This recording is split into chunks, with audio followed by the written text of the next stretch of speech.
Hello everyone, मैं Veenu Verma Excel in Education channel में आप सभी का स्वागत करती हूँ। फ्रेंड्स, यहाँ पर हम बात करेंगे यूजीसी नेट क्वालिफाई करने के फायदे क्या हैं, benefits of qualifying UGC net. UGC net exam आपका नेशनल एलिजिबिलिटी टेस्ट है, जो कि एक नेशनल लेवल पे एग्जाम होता है और इसको पास करने के बाद आप हायर स्टडीज में जा सकते हैं। ठीक है, तो हायर एजुकेशन के लिए आप अपॉइंटमेंट ले सकते हैं और आपकी नियुक्ति डिग्री कॉलेज, यूनिवर्सिटीज इन सब में हो सकती है। तो इसको क्वालिफाई करने के फायदे क्या हैं, ये थोड़ा आपको जानना चाहिए कि किस किस फील्ड में आप अप्लाई कर सकते हैं। ठीक है, तो यूजीसी नेट का जो 2024 का जो अटेम्प्ट मिलने वाले हैं आपको, वो किस तरह से आपको इनके लिए कोशिश करनी चाहिए, ये थोड़ा सा चीज़ें आपको पता होना चाहिए। क्योंकि किसी भी एग्जाम को हम क्रैक करना चाह रहे हैं, तो वो हम क्यों क्रैक करना चाह रहे हैं, उसके फायदे क्या हैं, हम किस किस फील्ड में जा सकते हैं, ये सारी चीज़ें आपको पता होनी चाहिए। तभी हमारा मोटिवेशन लेवल भी बढ़ता है और हम उसी हिसाब से तैयारी करते हैं। ठीक है, तो आज की वीडियो आपके लिए हेल्पफुल होगी। आपको ये पता चलेगा कि मतलब कहाँ कहाँ हम अप्लाई कर सकते हैं।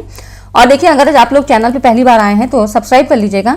यहाँ पर मैं यूजीसी नेट और सेट के एग्जाम की तैयारी कराती हूँ, पेपर 1 और पेपर 2 एजुकेशन की। ठीक है, तो शिक्षा शास्त्र विषय से अगर आप लोग कोई भी एग्जाम देने वाले हैं, पीजीटी की हो, असिस्टेंट प्रोफेसर हो, नेट एजुकेशन हो, तो यहाँ पर हम यहाँ जुड़ सकते हैं। ठीक है, आप लोग यहाँ ज्वाइन कर सकते हैं।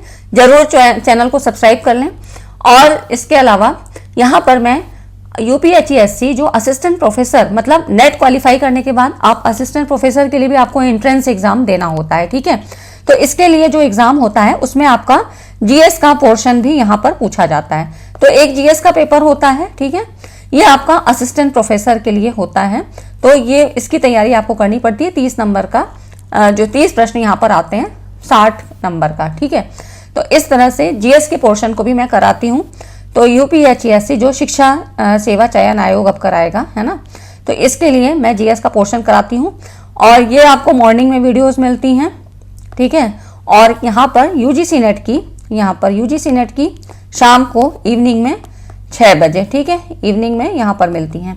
तो आप लोग चैनल को सब्सक्राइब कर लें और सभी का इस चैनल पे स्वागत है। टेलीग्राम चैनल को ऑलरेडी ज्वाइन कर लीजिएगा, क्योंकि यहाँ पर आपको सारी पीडीएफ या कोई भी इंफॉर्मेशन वहीं पे दी जाती है। देखिए, यहाँ पर हम बात करें यूजीसी नेट जब आप क्वालिफाई कर लेते हो, ठीक है, तो आप भारत के किसी मतलब विश्वविद्यालय हो, कॉलेज हो, असिस्टेंट प्रोफेसर पद के लिए अप्लाई कर सकते हो। ठीक है, एक एलिजिबिलिटी टेस्ट होता है, national eligibility test national level पर होता है। तो ऑल इंडिया में आप कहीं पर भी हायर एजुकेशन के लिए आप जहाँ पर अप्लाई कर सकते हो एज ए असिस्टेंट प्रोफेसर। ठीक है, और यहाँ पर देखिए जेआरएफ आपको मिलता है। तो यूजीसी नेट में क्या होता है कि यूजीसी नेट और एक होता है नेट जेआरएफ। ठीक है, तो जेआरएफ के लिए कुछ एज लिमिट होती है जो आपको जब नोटिफिकेशन आता है, क्योंकि कई बार चेंज हो जाती है, और क्योंकि ये वीडियो मैं बना रही हूँ तो आपको एक आइडिया देने के लिए कि इसको करने के फायदे क्या हैं। तो जब नोटिफिकेशन आता है तो ही सही से एज ग्रुप पता लगता है कि जेआरएफ के लिए एज लिमिट क्या है। तो जेआरएफ के लिए कुछ एज लिमिट होती है, लेकिन नेट के लिए आप यूजीसी नेट क्वालिफाई करना चाहते हैं तो इसके लिए एज की कोई बाउंडेशन नहीं है, आप कभी भी यहाँ पर दे सकते हैं। ठीक है, तो इस तरह से यूजीसी नेट का पता है आपको कि पेपर 1 और पेपर 2 मतलब कोई भी सब्जेक्ट का आपका होता है, और आपका जो है यहाँ पर 55% मास्टर डिग्री में होना चाहिए, तभी आप यूजीसी नेट यूजीसी नेट के लिए फॉर्म डाल सकते हो, है ना। तो इस तरह से यूजीसी नेट जब आप क्वालिफाई कर लेते हो तो आप असिस्टेंट प्रोफेसर, डिग्री कॉलेज कहीं पर भी अप्लाई कर लेते हो, और आपको फिर क्या होती है, जेआरएफ कर लेते हो।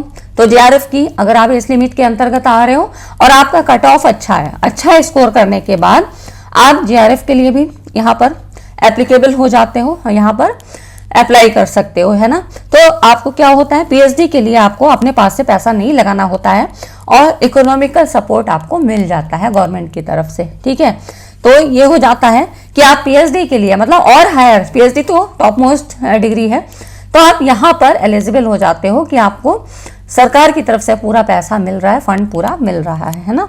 तो अच्छा खासा अमाउंट मिलता है।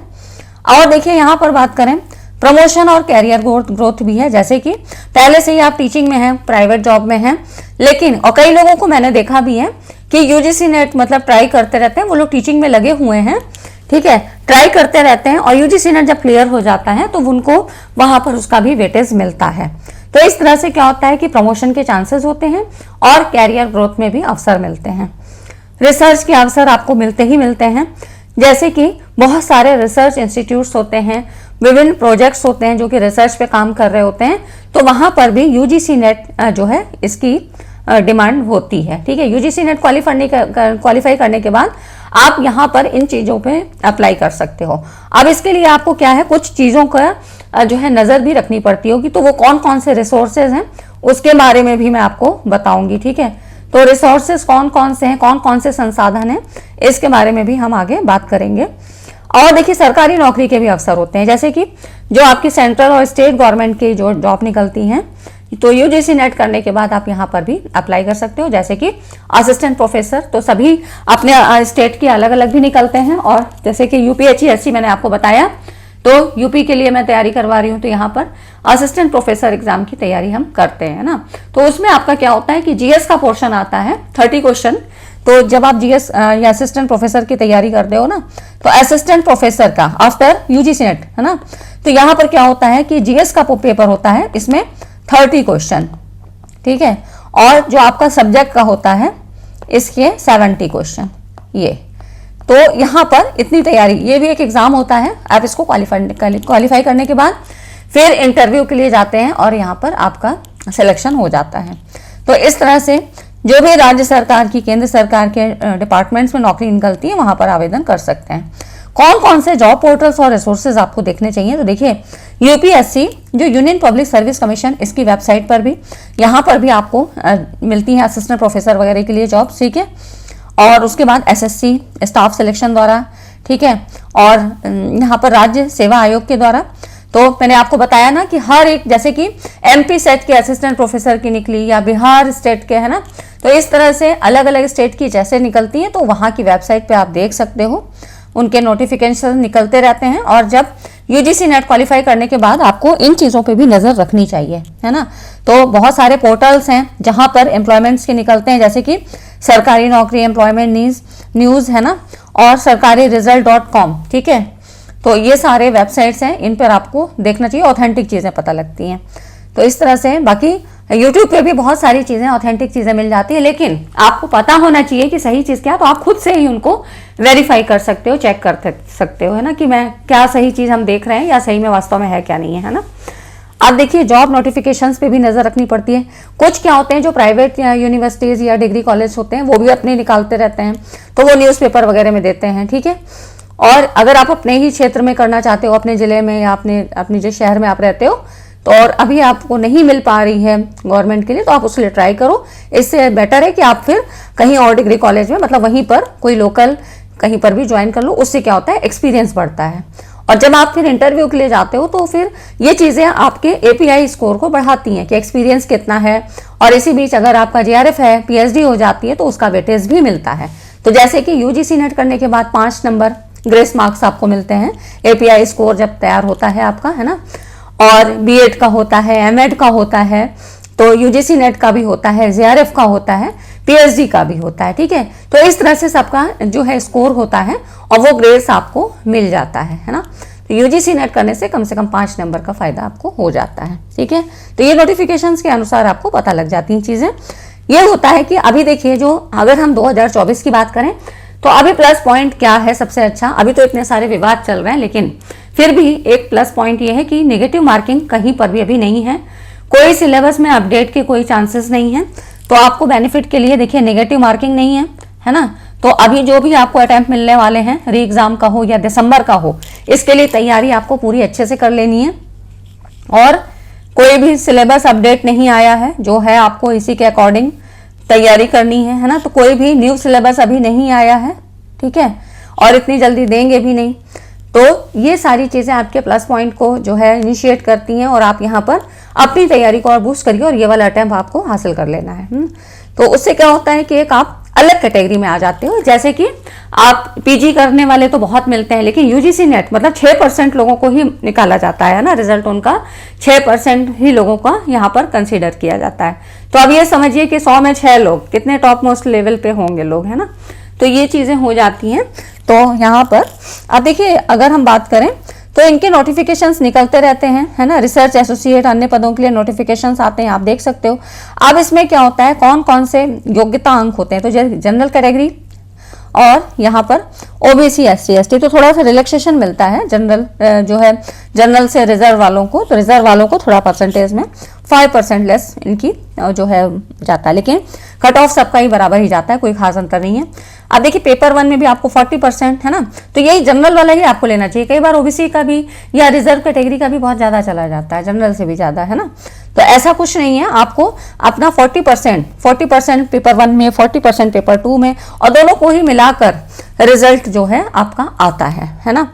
तो कट ऑफ की अगर हम बात करें तो देखिए प्रश्न पत्र का कठिनाई स्तर, अगर पेपर का डिफिकल्टी लेवल काफी हाई है तो कट ऑफ ज्यादा भी हो जाता है, ठीक है। नंबर ऑफ एस्पिरेंट्स, कोई सब्जेक्ट्स आपके ऐसे होते हैं जो कि यहां पर बात करें जैसे कि देखिए ये तो हो गया पेपर 1 और पेपर 2 है ना, आरक्षित वर्ग बता दिया। और ये कट ऑफ की अगर हम बात कर रहे हैं तो डिफिकल्टी लेवल, पेपर का डिफिकल्टी लेवल कितना है, ठीक है, मतलब अगर कठिन पेपर है तो कट ऑफ ज्यादा जाएगी, है ना। नंबर ऑफ एस्पिरेंट, कोई सब्जेक्ट ऐसे होते हैं जिनमें बहुत ज्यादा एस्पिरेंट्स होते हैं, क्योंकि 83 या 83 प्लस सब्जेक्ट्स में होती है आपकी, है ना, यूजीसी नेट की परीक्षा होती है। तो कुछ सब्जेक्ट तो बहुत कम लोग लेते हैं, जैसे कि लैंग्वेज वाले हैं, संथाली है, मैथिली है ना, ये सारी चीजें, और कुछ के बहुत ज्यादा होते हैं कैंडिडेट्स, तो फिर कट ऑफ ज्यादा जाता है, ठीक है। तो उम्मीदवार बढ़ने से भी जाता है, और अगर आपका सब्जेक्ट बहुत ज्यादा पॉपुलर है तो भी कट ऑफ ज्यादा जाती है। तो ये कुछ चीजें होती हैं जो कि आपकी डिपेंड करती हैं। तो इसके लिए क्या करना है, हमको कैसे हम तैयारी करें कि हमारे सब्जेक्ट के हमको कितने नंबर चाहिए रहते हैं। तो इसके लिए क्या करना चाहिए, प्रीवियस ईयर का जो भी कट ऑफ था उसको हमें देखना चाहिए कि पिछली बार का रिजल्ट कैसा था, और हमारे अपने सब्जेक्ट में हर किसी का अपना अलग सब्जेक्ट होगा ना सेकंड पेपर, तो उसके हिसाब से आप देखिए कि कितना कट ऑफ जा रहा है, ठीक है। तो परसेंटाइल में या परसेंटेज में जैसे भी आता है, तो इस तरह से जैसे कई शिफ्ट में होता है तो फिर परसेंटाइल में आता है, ठीक है। तो उसके हिसाब से आपको देखना है कि हमारे सब्जेक्ट में कितना है, हमको कम से कम कितने क्वेश्चंस अटेम्प्ट करने होंगे, ठीक है। तो कट ऑफ के लिए हर अपने सब्जेक्ट के अकॉर्डिंग, ठीक है, सब्जेक्ट के अकॉर्डिंग आपको जो है यहाँ पर देखना होगा कि हमें नंबर ऑफ क्वेश्चंस कितने अटेम्प्ट करने होंगे, ठीक है। तो इसके लिए स्कोरिंग यही होता है कि जो पेपर 1 होता है आपका, इसको आप अपना स्ट्रॉन्ग रखते हैं तो ये जो है ज़्यादा स्कोरिंग होता है, ठीक है। ये वाला यहाँ पर आप ज़्यादा स्कोर कर सकते हैं यहाँ पर, है ना। तो इसमें ये जो है ना यहाँ पर ये स्कोर आप अच्छे से कर सकते हैं, ठीक है। तो यहाँ पर नंबर ज़्यादा स्कोर कर सकते हैं पेपर 1 में। पेपर 2 तो फिर आपने कई पढ़ाई है, आपने मास्टर डिग्री में पढ़ा है, आपने वैसे भी पढ़ रखा है ना, तो इस तरह से तो सब्जेक्ट में अपना अपना कमांड होता ही है। लेकिन पेपर 1 जो सबके लिए कॉमन है उसमें आप कर सकते हो, अच्छा है ना। तो अब देखिए हर विषय की भी और श्रेणी के लिए अलग अलग कट ऑफ होती है। जैसे कि मेरा एजुकेशन सब्जेक्ट है और उसमें भी आपकी कई कैटेगरीज हैं, जनरल है, ओबीसी है ना, देखा यहाँ पर आपने ओबीसी, एससी, एसटी, पीडब्ल्यूडी, है ना, ट्रांसजेंडर। तो इस तरह से जो भी कैटेगरीज होती हैं इन सब का अपना अपना कट ऑफ होता है। सब्जेक्ट भी अलग अलग है तो सबके अलग अलग कट ऑफ होते हैं, और इस तरह से परीक्षा के बाद फिर आपकी ये जो है कट ऑफ आती है। और तो जो प्रीवियस ईयर का हो चुका है ना उसके अकॉर्डिंग हम पता लगा सकते हैं कि हमारे सब्जेक्ट में हमको एटलीस्ट कितना, वैसे तो आपको कोशिश ये करना चाहिए कि आपको मैक्सिमम ज़्यादा से ज़्यादा अपना स्कोर बनाना चाहिए, चाहे पेपर 1 हो या पेपर 2 हो। और आप इसके लिए बहुत ज़्यादा परेशान नहीं होना है, आप सेल्फ स्टडी, ठीक है, सेल्फ स्टडी से भी आपका क्लियर हो जाएगा। मैंने भी अपना कोई कोचिंग या कुछ नहीं किया था, मेरा भी सेल्फ स्टडी से ही हुआ था, ठीक है। तो आपको थोड़ा ज़्यादा समय देना पड़ता है, लेकिन अभी तो बहुत सारे रिसोर्सेज हैं, यूट्यूब पर है, बहुत सारी बुक्स हैं, है ना, तो आप वैसे भी तैयारी कर सकते हैं। और अगर आपको लगता है कि नहीं कहीं पे मुझे ज्वाइन कर लेना चाहिए तो फिर वो आपकी मर्जी है। वैसे ऐसा कोई टफ नहीं है, अगर आप निरंतर इसके लिए कंसिस्टेंसी बनाए रखना ज़रूरी होता है। तो यहाँ पर ये सारी चीज़ें हो गई कि कट ऑफ कैसे होता है, क्या चीज़ें हैं, है ना। तो जो भी अगर बिगनर्स हैं या आपको नहीं चीज़ें पता है तो इसी के लिए मैंने एक छोटा सा वीडियो बनाया। वीडियो अच्छा लगा तो लाइक एंड शेयर ज़रूर करिएगा, क्योंकि जब तक हमें चीज़ें नहीं पता होंगी कि हमारा ये करने का उद्देश्य क्या है तो फिर थोड़ा सा हम उस चीज़ के लिए उतने प्रयासरत नहीं होते हैं ना फ्रेंड्स। तो ये हो गई आज की कुछ बातें जो कि यूजीसी नेट के लिए थी। तो वीडियो अच्छा लगा तो लाइक एंड शेयर करिएगा। मिलते हैं अगली वीडियो में, चैनल पे बने रहिए। Thanks for watching. मिलते हैं नेक्स्ट वीडियो में, और वीडियो को ज़्यादा से ज़्यादा शेयर करिएगा। Thank you.